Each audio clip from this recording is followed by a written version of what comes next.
Hello and welcome back to another episode of Fully Booked, the Hidden Gems author podcast, in which Craig Touch and myself, Roland Hume, chat to some of the leading lights and most interesting figures in this crazy industry we are in of writing and self-publishing. Today, we are delighted to have a very special guest. She is Katelyn Silva, founder of Rewrite Books, and she is here to tell us all her secrets about penning a bestseller. We are delighted to have you, Katelyn. How are you doing today? I'm doing well. Thanks, Roland. It's really exciting to be on the podcast with you guys. Oh, well, we are delighted to have you. And of course, we wouldn't be here without the man himself, Craig Touch, the owner and founder of Hidden Gems and an author himself. How are you doing today, Craig? Doing well. Thanks, Roland. And welcome, Katelyn. I was just on your podcast recently. You have one called 1 Minute Writing Tips. And that was a good time as well. So we wanted to have you on here because you talk to authors a lot. I mean, you have obviously all these tips, and the podcast is more than 1 minute. But you talk a lot about how to craft a bestseller. You've written books on the subject. You have, a Facebook group where you talk about it. You're always sort of helping authors with that information about how to craft a bestseller, which obviously everyone wants to do. So that's what we wanted to talk to you today about. But, first, why don't you sort of introduce yourself a bit, tell us how you got sort of started with all this, and then we'll jump in.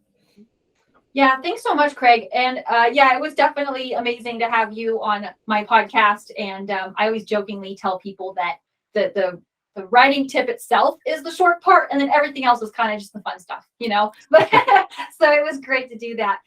So for me, it all really started when I was very young, and my mom instilled the love of writing in me from a very young age. And so growing up, writing was always a very huge part of what I knew I wanted to do.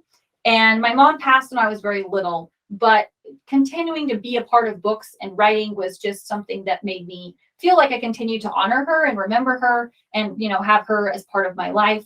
And so when I got, into adulthood and I was working and I, had a family and all that, there was this moment where I had kind of let all of that kind of get put on the back burner for me.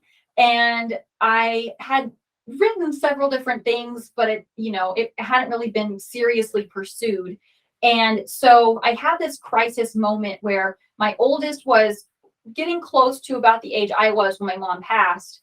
And he had this thing at school where it was like one of those kids' performances. And I was working, so I wasn't able to go. And I went to pick him up from school. And he looked up at me with tears in his eyes, and he was like, "Mama, where were you? All the other kids' parents were here, and I couldn't find you." And in that moment, I was just heartbroken. And I thought, what if something happens to me and all my kid ever remembers is me working? And I knew at that moment that I had to do something different, and I had to figure something out. And so that's when I started realizing that it was a matter of priorities, and I started shifting around my priorities, and I stopped making excuses and letting myself stay stuck. And instead, I dusted off one of my favorite manuscripts that I had previously worked on. And then I, got it finished and got it published with a publisher. And, that book, it didn't really do very well out the gate. I had some negative feedback, and it was my learning curve book. And I started learning about the industry.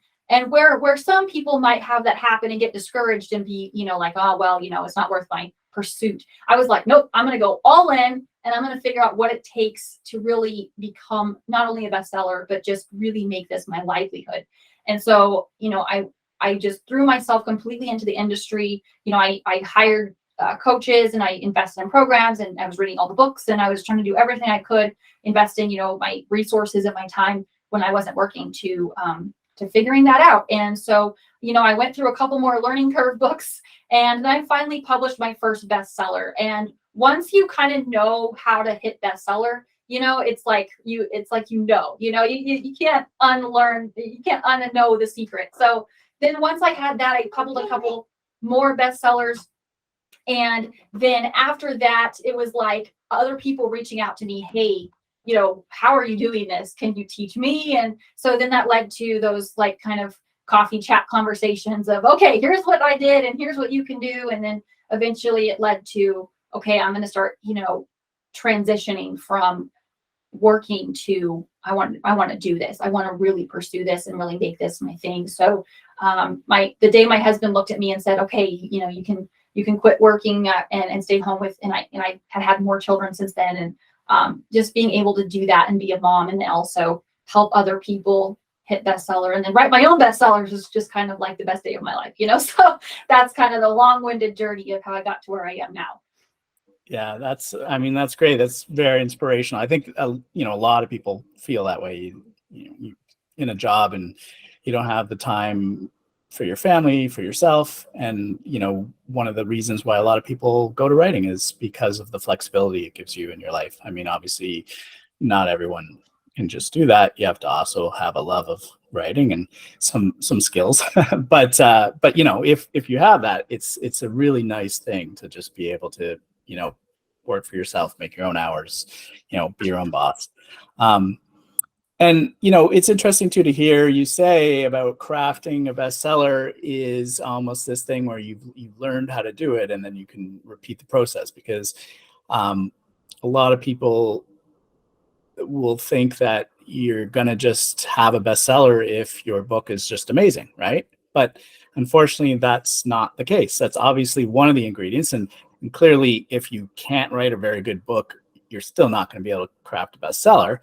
But assuming you can write a good book, it's not enough to just write that good book. You can't just, back in the day when I was starting, back in 2013, and there was hardly anybody else. There were lots of people publishing, but now nowhere near where it is now.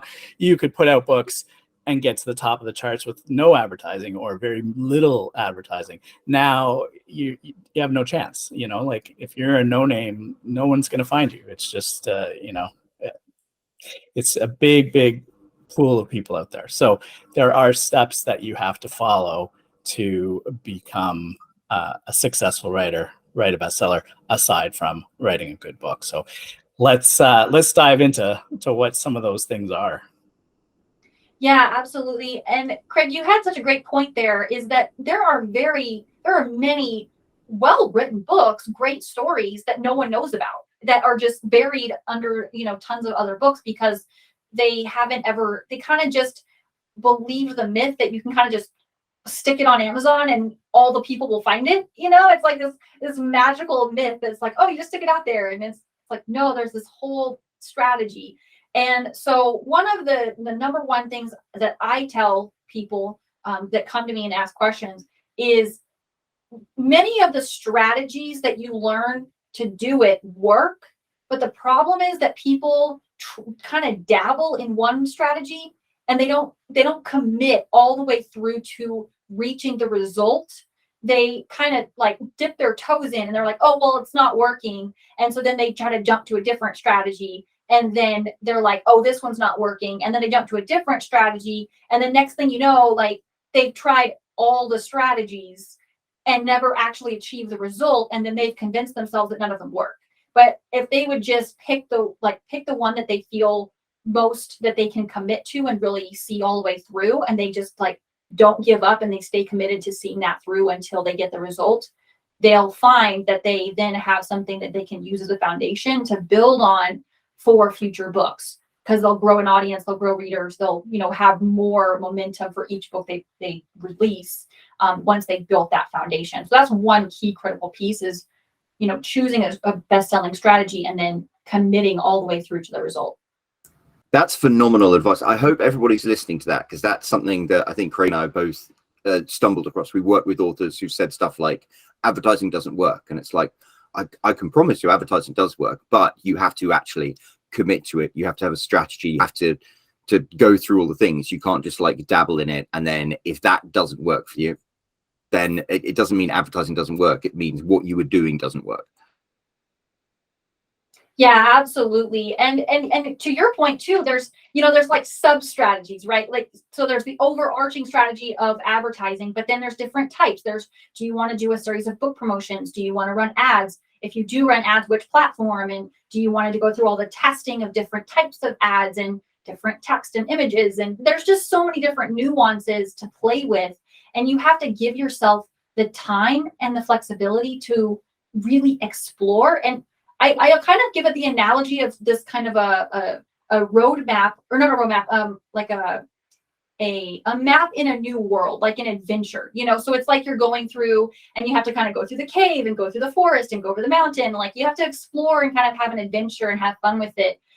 You're not going to reach the treasure chest, you know, right out the gate. You're going to have to, you know, dig and find it and explore. And I think for some authors, they get so bogged down in just trying to achieve that end result that they lose sight of the fun and the play and the adventure. And in many aspects, just like storytelling has to have a fun element to it, regardless of which type you're telling. I mean, whether it's nonfiction or fiction, in the same way, every aspect of being a writer, you kind of have to have a sense of exploration and fun for it to be something that you can really pursue, you know, long term. Yeah, for sure.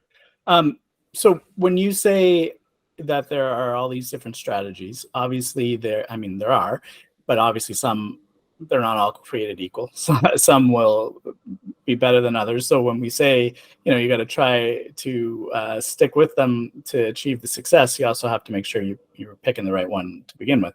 So when you talk about, you know, to the people that you're talking about all this to, do you have like a number of different strategies that you think work, or do you specifically have one that you suggest people follow?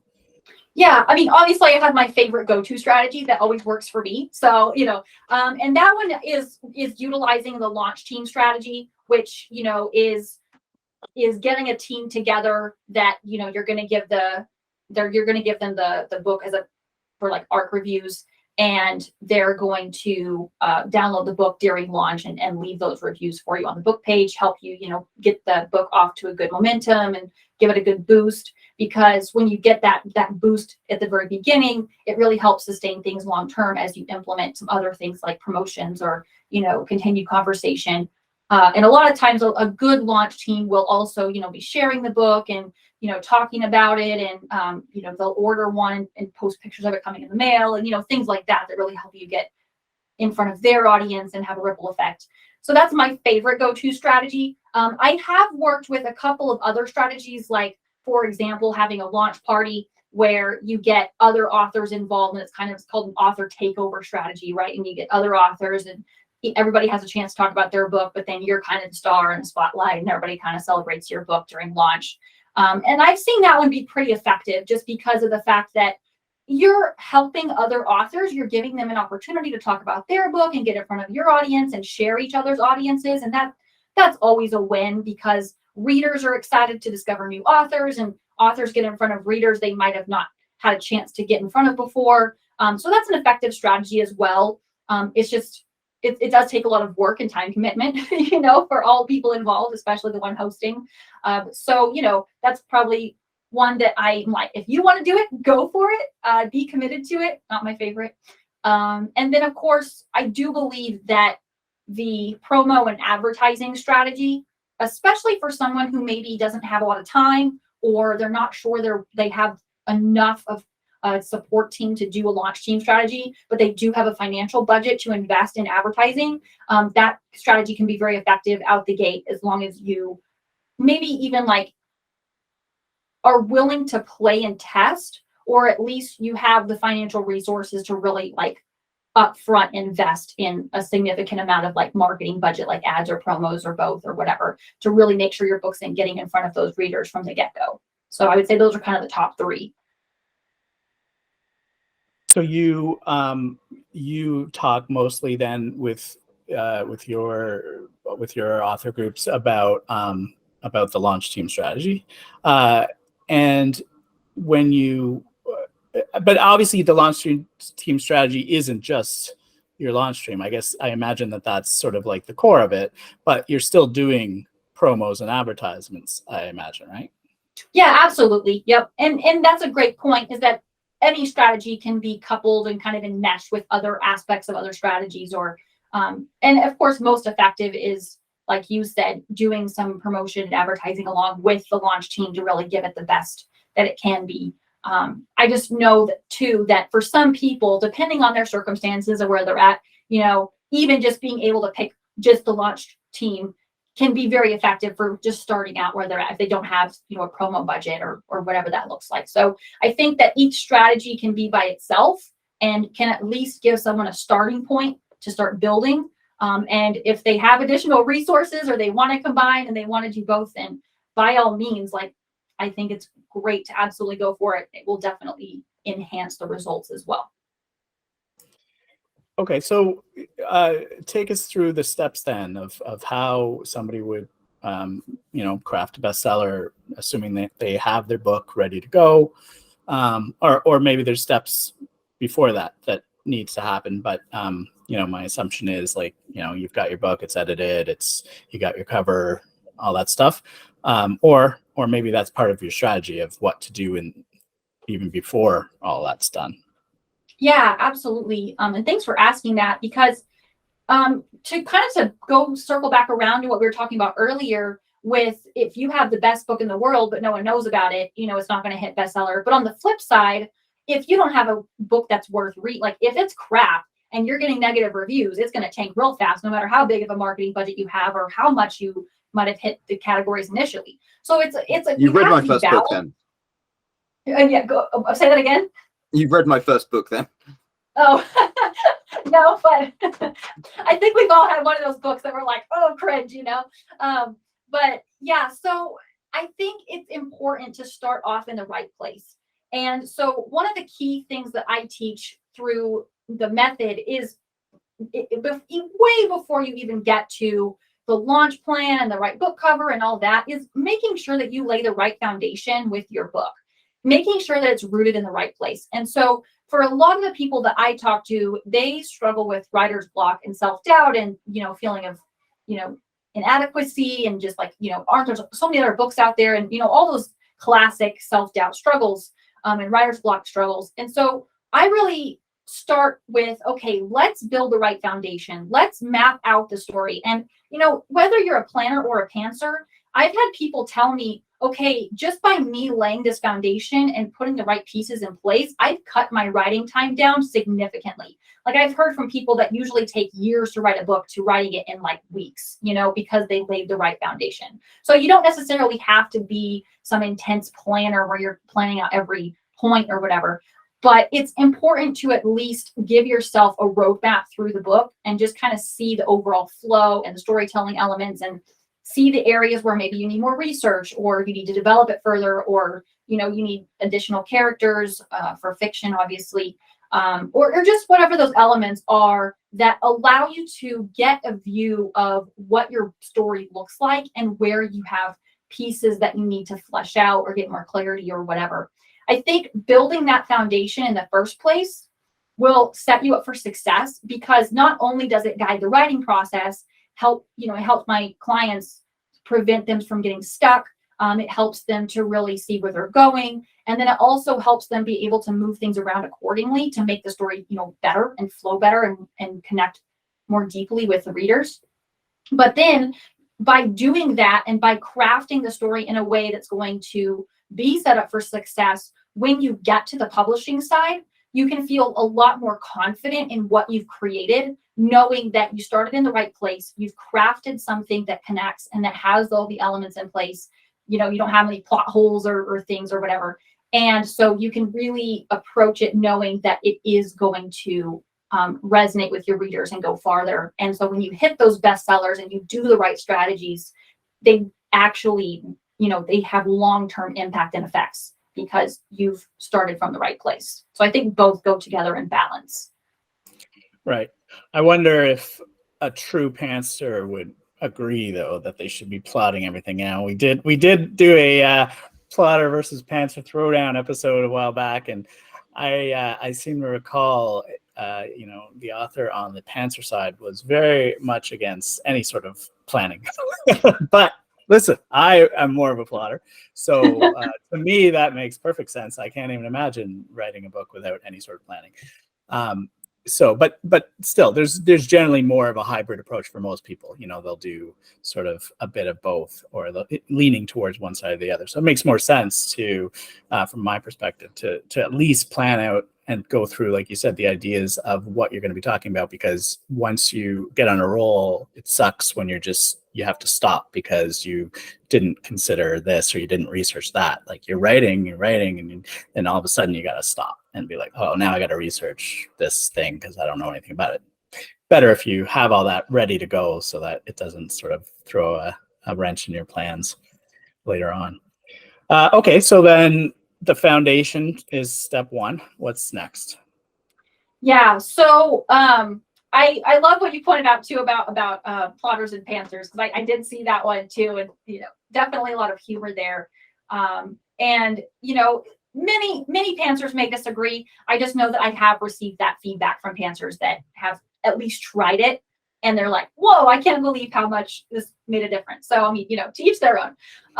But yeah, so once that just proves that plotting is actually the right answer. But anyways, go on. Yeah, from one plotter to another.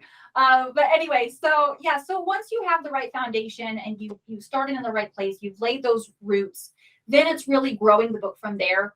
So actually following the process, getting words on the page. The most important thing I always tell people is, ultimately when it comes down to it, you have to write the book. You have to get words on the page and you have to actually get all the content down. And then once you have that content where it's in a concrete place instead of just this jumble up in your mind, then there's something you can actually work with. You can move things around, you can flesh things out, you can add more details. You can be like, I went way too detailed on this part, I'm going to take some out. You can really refine and polish. I like to say that the first draft is meant to be ugly, and that's why there's so many other drafts. So of course, going through the self-editing process is really important. Reading it out loud to yourself and hearing how it sounds and making those little changes to make sure that you really have crafted something that is well done. It's not just slopped on the page or anything. It's, crafted well, it sounds good, it comes together, it flows, makes sense. But the next piece after that, which to me is absolutely like non-negotiable, is having a professional editor of some kind. And not like, oh, my best friend down the street is an editor, so I'm going to send her the book. Like someone that can give you an objective third-party perspective and has industry experience. Because, and I personally experienced this, and so have I also through like some of my clients who are like, oh, I have my own editor, and I'm like, great, okay. And then I get the book and I'm like, I'm still sending it to my editor. Like we're just gonna go that route. Because having someone that has that industry experience is just absolutely priceless, because they can tell you things that your readers are looking for that you would never otherwise know. They can really help you get that third-party insight without bias of, okay, this is worded bad, or this needs to be tweaked, or this comes off as offensive, or whatever it is. They can really give you that insight and experience that you absolutely need for your book to resonate correctly with readers and actually become a bestseller that stays a bestseller and doesn't just, become a one-hit wonder, So it makes a big difference for sure, having that editor. Yeah, for sure. We always give the same sort of advice. Like you have to get it edited. Beta readers sometimes help too. And the level of editing, maybe starts off when you're first writing at a higher level. Maybe you need developmental editing when you first get started. But, after a few books, maybe you don't. Maybe now you only need copywriting or proofreading or whatever. But, there's different levels for the different stage you are at your career, but you should always have some level of editing, because even if you're an editor yourself, people that edit and write books still get someone else to edit, because you get blind to your own mistakes. You read that, you have the twice and you'll just keep reading just one of them, every time you look through it, or you just forget things, or you in your head, it all makes sense, but you didn't realize that you didn't really explain those things very well, but you understand it. So it just makes sense, right? So it often helps to have someone else read it. And I agree, don't get your friend, don't get your mom to read the book, because you're not going to get honest advice. Yeah, unfortunately, because, and I can say this too. I mean, if it's my best friend, I'm like, well, I really don't want to hurt you, but at the same time, like, I got to tell you the truth, so it's just hard. It makes it a little awkward if it's not, someone that's more of a professional type of relationship for sure. And yeah, you had such a great point too, that I want to reiterate the importance of reading the book out loud when you're going through your own edits, because some people think that they can just read through and catch everything. And it's like, no, if you read it out loud, you really hear a lot more, and you're able to make those adjustments in a much deeper way than if you're just like reading through, because your brain does fill in those gaps. And, editors need their books edited too. So, That's phenomenal advice as well, because I know a lot of people who they love long sentences, and it's like, if you read it out loud, suddenly you're like, oh, I can't read this entire sentence without passing out from hypoxia. So it is just the basic ability to write effectively is improved very much if you read it out loud.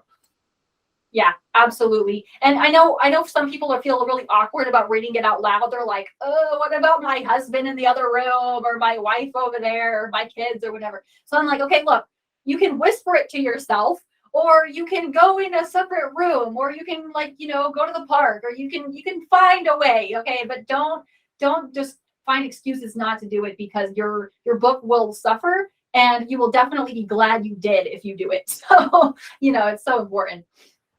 I think it's especially helpful when you're reading dialogue.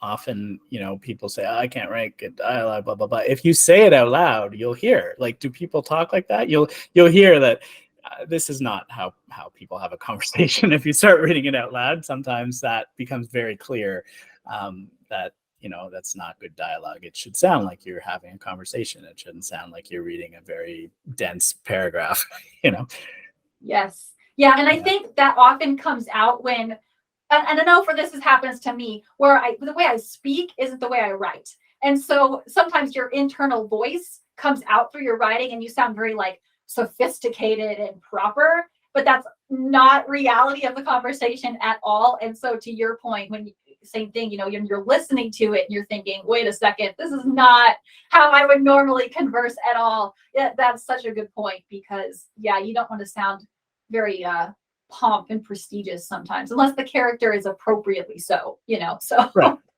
And there's probably ways these days to just, I don't know, have your document read through text to speech. It's probably good enough at this point where it would actually sound like a person reading it, if you really don't want to read it to yourself. And then you could sit there and listen to it, I guess. And that's probably give you the same effect than if you were reading it yourself. Yeah, that's a great point. Modern AI can be good for some things. Yeah. I won't go into my opinions on some AI, but it's here to stay. We got to get used to it. I know. I saw you guys recently had a podcast on that too. But yeah, so I agree. I think even just finding a way for like text to speech, can work well. It just figures out what's going to be the best way that I can have this and still get the results from it. So yeah. Okay, so after editing, what's next? Yeah, so after editing is probably one of the most favorite parts for anybody, which is getting the cover. And then, all the registration and the barcode, and getting to kind of announce it to the world, right? And I kind of to take a step back, it is important to at least be talking about it, through the process, because just letting people know that you're in the process and kind of letting them see behind the scenes gets people invested, and they want to support you. And so it's always good. But the cover is probably like that big moment where you're like, cover reveal, so it's always exciting. You can do promotional images and, kind of mock-ups and stuff like that, and start kind of putting the storefront out, if you want to put it that way. But yeah, and I always, once I send the book off to the editor, I view that time, because it takes the editor usually about a few weeks to really get through and give that first round of solid feedback. And so during that time, I try to be as efficient as possible and really focus on some of those background elements during that time. So I submit it to the cover designer, get the registration done, do the back cover description, all of those fun pieces.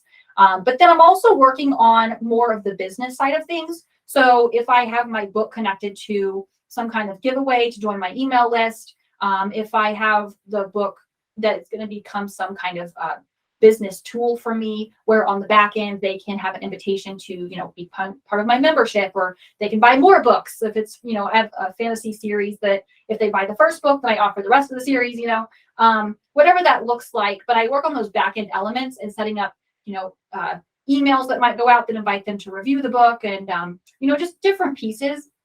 I make sure that all those pieces are 100% in place during the editing, so that once I get the book back from edits, then it's like the home run to the finish line. So I'm trying to get all those pieces in place. So those are things that you would, like promotions and stuff that you would give to your launch team, I guess, or is that something that you would do through other avenues? Like, Yeah. this, buy this and you'll get this one, or whatever it is. Yeah. So basically, if I'm bringing in a launch team, which, I talked about that being my favorite strategy, I'm giving them as much incentive to be a part of the team as possible. So say I have a new book coming out and I'm giving away a free giveaway with that book to the public if they join my mailing list. But for my launch team, I'm going to go ahead and include that with the book on, like, as a bonus for being on the team. So, hey guys, if you want to be part of the launch, you get the book before it launches, you get this bonus thing I'm doing, you get some other behind the scenes stuff. Like, just make it as enjoyable for them and get as much, from it as they possibly can, because I recognize that it's a commitment to read a book and do a review and be a part of a launch team. So I want them to feel like they're getting a lot out of it too. So that's all included with the launch team. When I talk about setting up the foundational pieces on the back end, what I more mean is on the public side of it. Like, once the book launches, there's going to be that setup where if they want to sign up for that bonus workbook or that extra short story or that, list of character profiles or whatever the giveaway is, that the page is set up for them to sign up for the mailing list. And then they're going to get the emails that give them the goodies and invite them to, leave a review on the book once they've actually finished it and that kind of stuff. So it's more for post-launch. All those pieces are in place so that I can then just focus on launch and getting the most results from it on the front end and on the back end. Right. And so all these things, I think, at least up until this point, are sort of steps that you would use regardless of what your strategy is, right? Like, these are all just key steps to crafting a bestseller, or crafting just a book in general that is going to have any chance of success. You want to go through all those steps that we've talked about. And I think now is where we're sort of getting more into the strategy of your specific strategy, like launch stream strategy or promotional strategy or whatever, right? Is that right? Yeah, absolutely. I would agree with you. I think the biggest thing that differentiates for me and for what people come to me with is, like I said, going back to the foundation and really just like I compare it to a tree. I say we're tilling the soil. So we're getting rid of a lot of those negative elements that will prevent people from actually, accomplishing their book and accomplishing that long-term goal with the book. And then, of course, laying down the right foundation, the right root. So making sure they're starting in the right place so that when they get into the later phases, they don't have those blocks and doubts and fears starting to creep back up again, in the publishing phase. And instead, they just, continue to stay really grounded and really, they feel confident through that process. So that's really what differentiates, is just the way that I help people lay the right foundation. But as far as for the actual process, yeah, you're absolutely right. It's pretty standard. And these are steps that are necessary to set the book up for success, to connect with readers, and to not just hit bestseller, but have something that sustains itself, long term, and has those good reviews and all of that important factors. So. Yeah, and it's super helpful to just have these laid out in one spot. You hear about a lot of these things in different things, different talks, different podcasts, different articles.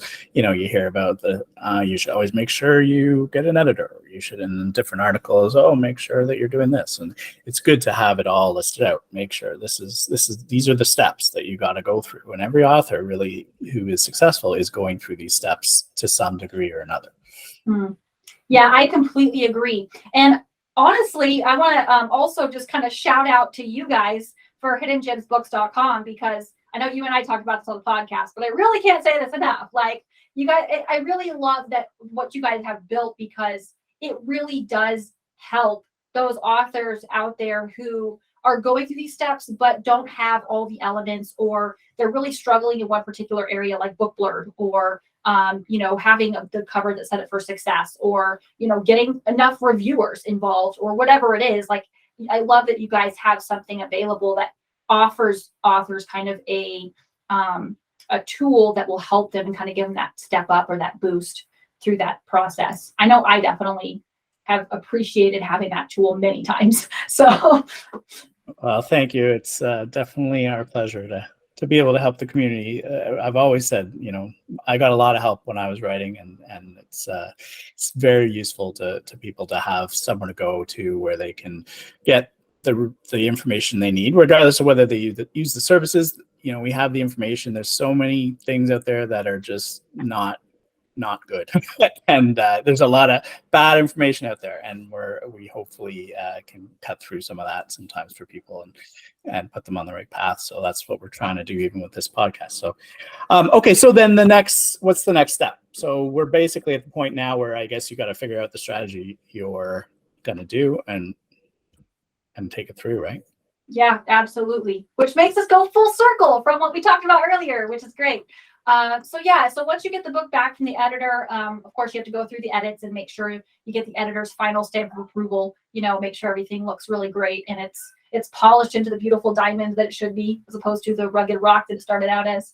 But yeah, and so then, you go through formatting, which to each their own. Some people like Atticus, some people like Vellum, some people like hiring, some people do it themselves, whatever. But you go through the formatting, you make sure you have everything you need for actually publishing. And then, it's just implementing the launch strategy, whether it be launch team or takeover party or promotions or some blend or some other strategy. I know some people like to do more of a traditional style with like interviews and, book tours and things like that. So I don't really do that, but, whatever. But it's implementing the strategy that you've chosen and, kind of circling back to earlier, just seeing it 100% through all the way to the end.